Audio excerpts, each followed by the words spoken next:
Assalamualaikum warahmatullahi wabarakatuh.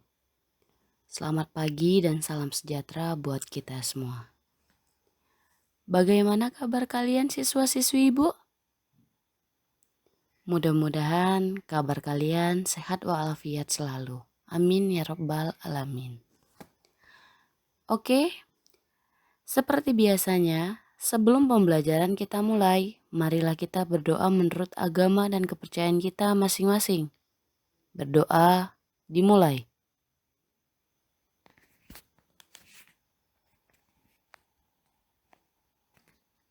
Berdoa selesai.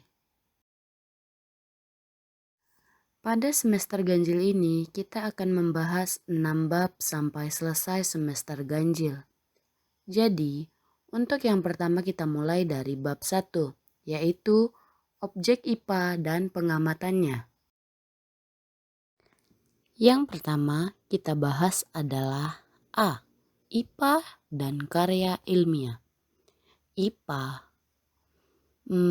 Kira-kira apa ya itu IPA? Oke, IPA adalah ilmu yang mempelajari tentang gejala-gejala alam yang ada di sekitar kita. Yang kedua, penyelidikan IPA. Maksud dari penyelidikan adalah kita mencari tahu perubahan apa yang terjadi sebelum ataupun sesudahnya. Seperti contohnya, mengapa matahari bersinar? Ataupun, apakah tumbuhan yang ditanam akan tumbuh? Bagaimana mendapatkan air yang bersih dari air yang keruh? Misalnya, jika data seperti ini ada, maka kesimpulannya kita harus melakukan penyelidikan. Oke, jadi sebelum itu kalian kan pernah bertanya kepada seseorang, kenapa itu bisa terjadi? Kenapa berubah dari air yang keruh menjadi air yang bersih? Apa yang terjadi sehingga air itu menjadi air yang bersih? Nah, disinilah kita akan mempelajarinya. Jadi penyelidikan IPA itu sangat perlu. Di dalam penyelidikan IPA, yang pertama kali adalah pengamatan. Pengamatan menggunakan panca indera, termasuk melakukan pengukuran dengan alat ukur yang sesuai. Pengamatan dilakukan untuk mengumpulkan data dan informasi. Maksudnya, kita melakukan pengamatan dari sesuatu yang kita teliti. Contohnya, kita meneliti batang ubi. Batang ubi tersebut ditanam. Hari pertama belum ada perubahan. Hari kedua juga belum ada perubahan. Pada saat hari ke-seminggu, kemungkinan ada trubus-trubus kecil dari sela-sela mata batang ubi tersebut. Itu kita catat. Kita kumpulkan datanya. Sampai kapan batang ubi tersebut bisa menghasilkan ubi ataupun dia menjadi tumbuh menjadi ubi. Itulah guna pengamatan. Karena dari guna pengamatan tersebut, kita dapat mengumpulkan data dan informasi.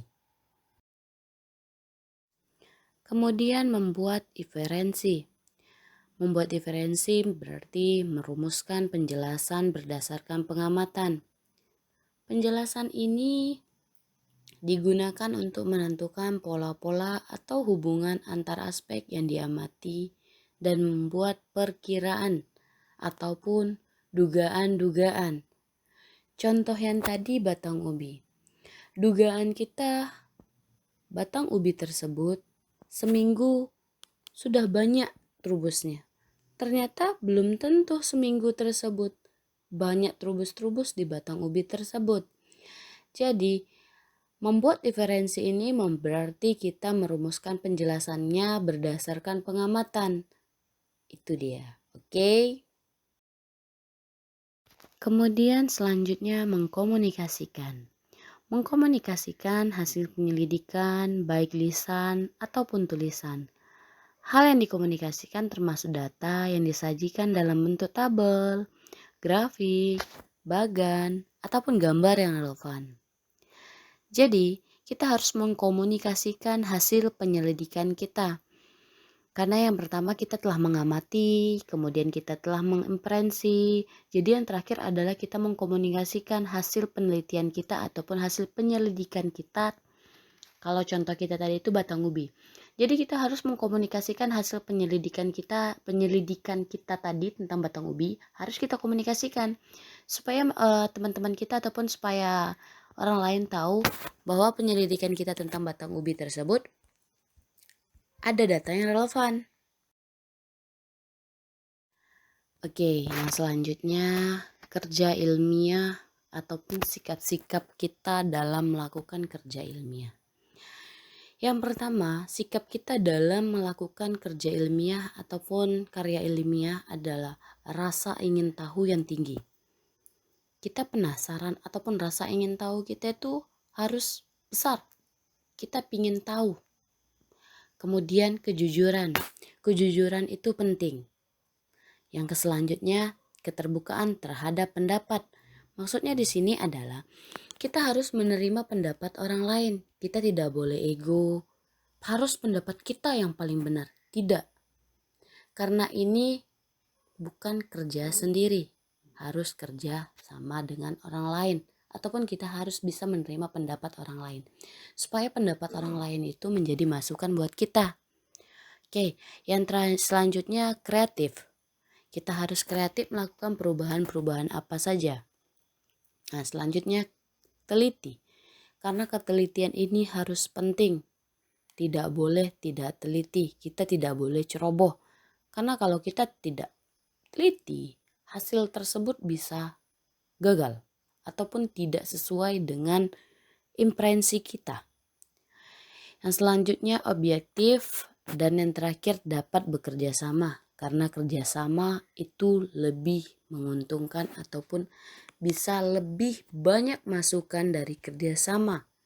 Karena pendapat kita dengan pendapat orang lain itu belum tentu sama.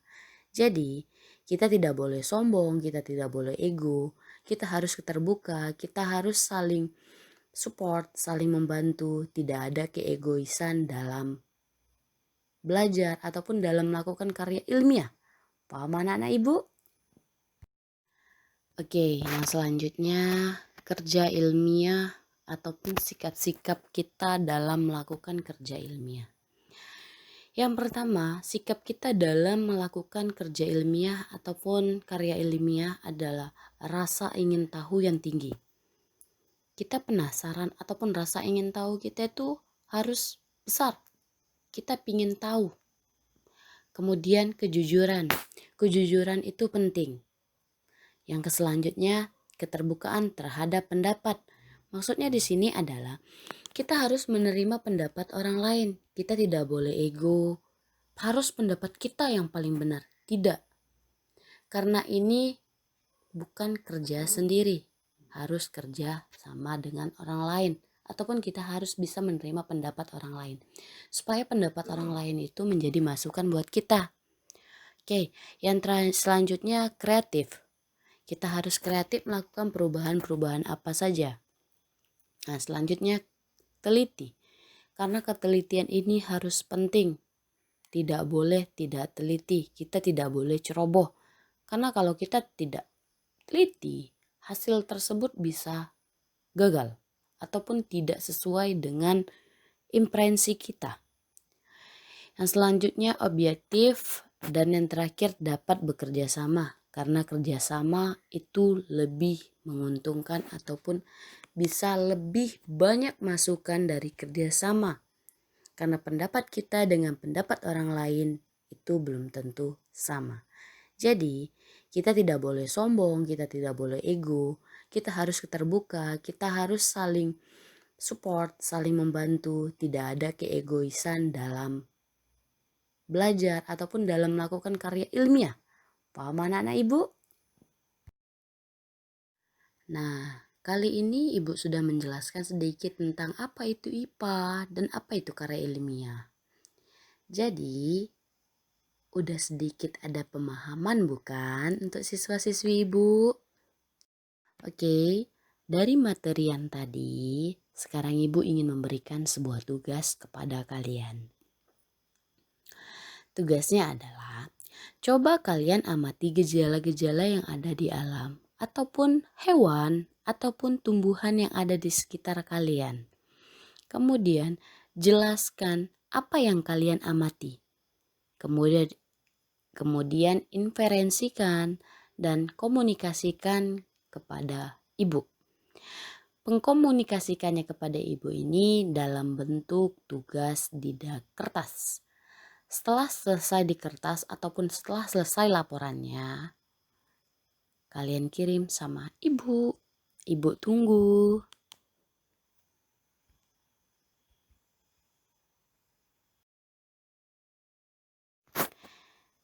Oh iya, nanti kalian banyak bertanya. Ingat ya, pilih salah satu materinya saja. Kalau bahagiannya contohnya hewan, ya hewan saja. Ataupun tumbuhan, ya tumbuhan saja. Jangan semuanya dibuat. Jadi dari tentang gejala-gejala alam, tentang hewan, tentang tumbuhan, dari ketiga ini pilih salah satu aja. Ingat, dibuat di kertas ya, atau di buku juga boleh. Kemudian fotokan atau kan kirimkan filenya juga kepada ibu juga boleh. Ingat, hasil dari tugas ini dikirim WA Japri ya, jangan di grup. Oke, dan hasilnya itu kan ada bentuk kertas ataupun buku tadi Ibu bilang. Ingat, kertas dan bukunya itu jangan hilang. Oke, kemudian dari hasil tugas itu Ibu anggap absen ya. Jadi jangan ada yang gak ngerjakan anak-anak Ibu. Tetap semangat, cayo cayo.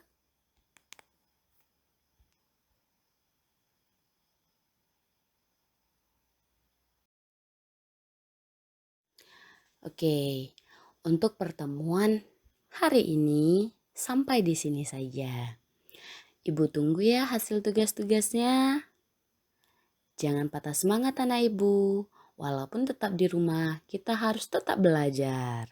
Semangat selalu, jaga kesehatan. Oke, Ibu akhiri. Wassalamualaikum warahmatullahi wabarakatuh. Selamat pagi buat kita semua.